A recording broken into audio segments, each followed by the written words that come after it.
a United Nations Security Council resolution that would have called for a humanitarian ceasefire in the Gaza Strip. Now, the vote on the resolution that was drafted by Brazil had been delayed twice as the United States, for its part, had agreed on a deal with Egypt for an aid corridor. Now, 12 members out of 15 voted in favor of the draft text, while Russia, the United Kingdom, abstained from voting, and the only country that vetoed it was the United States of America. On Wednesday, during the US President Joe Biden's visit, Israel agreed to allow aid into the Gaza Strip through the Rafah crossing near Egypt. Washington says that it is direct diplomacy that can save lives. In addition, the United States says that it is disappointed that the draft has not mentioned anything about the Israeli right to self-defense, where Israel continues with its relentless campaign of air bombings on the Gaza Strip. The United States is disappointed this resolution made no mention of Israel's rights of self-defense. Let's be clear.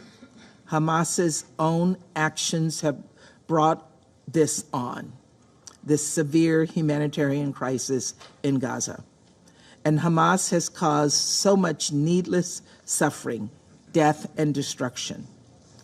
Every member state should condemn Hamas's terrorism and cruelty, and every member state should call on Hamas to cease its endless barrage of rockets against Israel. This is not complicated. It's not controversial. This is the bare minimum.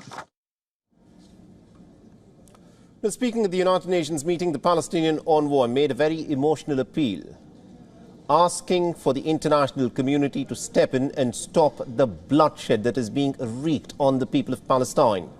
Now, Riyad Mansour slammed the United Nations for utterly and completely failing to approve a resolution for a humanitarian ceasefire from the side of Israel.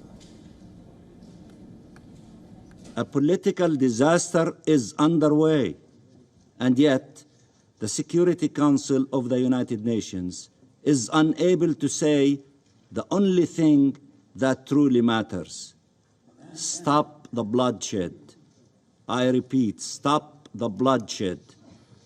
For those who think they can avert a humanitarian catastrophe and a regional spillover while Israel continues bombing and killing Palestinians, think again. The region is united in telling you it is not possible. Listen to them. The only way to prevent both is to stop this criminal aggression against our people. Russia has also slammed the United States' step, saying that we have once again witnessed the double standards of the Americans. Now, earlier on Monday, a Russian drafted resolution that had called for an immediate humanitarian ceasefire was again, remember, vetoed by the United States and its allies.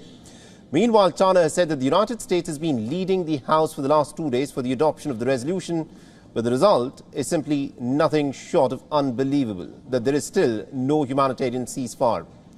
In response to the United States' veto on the resolution, Turkey has said, and I quote, "The United Nations Security Council, which has become even more ineffective, has once again not fulfilled its responsibility."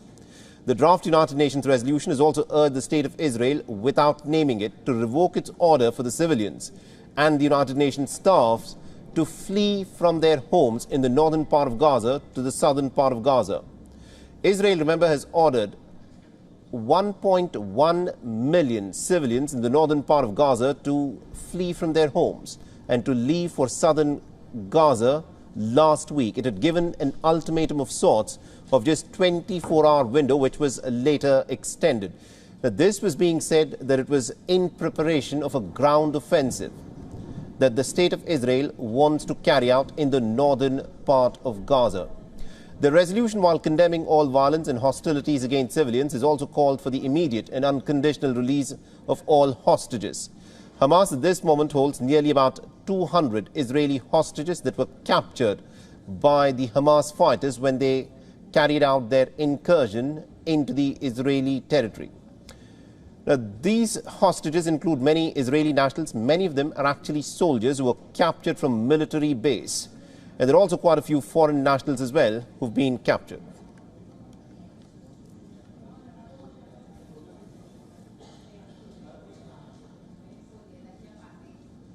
And our correspondent Susan Tehrani has been tracking the story very closely for us and has sent us this report on the American veto at the United Nations Security Council that had been calling for a humanitarian ceasefire to provide aid to the people of Gaza. Listen in to what she has got to say. After the United States vetoed the UN Security Council resolution calling for a humanitarian pause on Wednesday, Russia said that it had asked the 193 members of the UN General Assembly to convene for a special session on the conflict. It could decide to put forth a resolution to vote there. And although General Assembly resolutions are non-binding, members insist that they do carry political weight. The United States on Wednesday at the Security Council said that it was disappointed to not see any mention of Israel's right to self-defense at the resolution put forth. We did learn on Wednesday that Israel had agreed to open corridors for humanitarian aid through Egypt's Rafah crossing. Nonetheless, the UN Middle East peace envoy speaking to the council said that there is a very real and extremely dangerous risk of the conflict spilling over to other parts of the region as well, while UN aid chief Martin Griffith, who was speaking from Egypt, said, quote unquote, that we urgently need a mechanism agreed by all relevant parties to allow for a regular provision of emergency needs throughout Gaza. Susan Tehrani reporting from New York for WION. World is One. WION is now available in your country. Download the app now and get all the news on the move.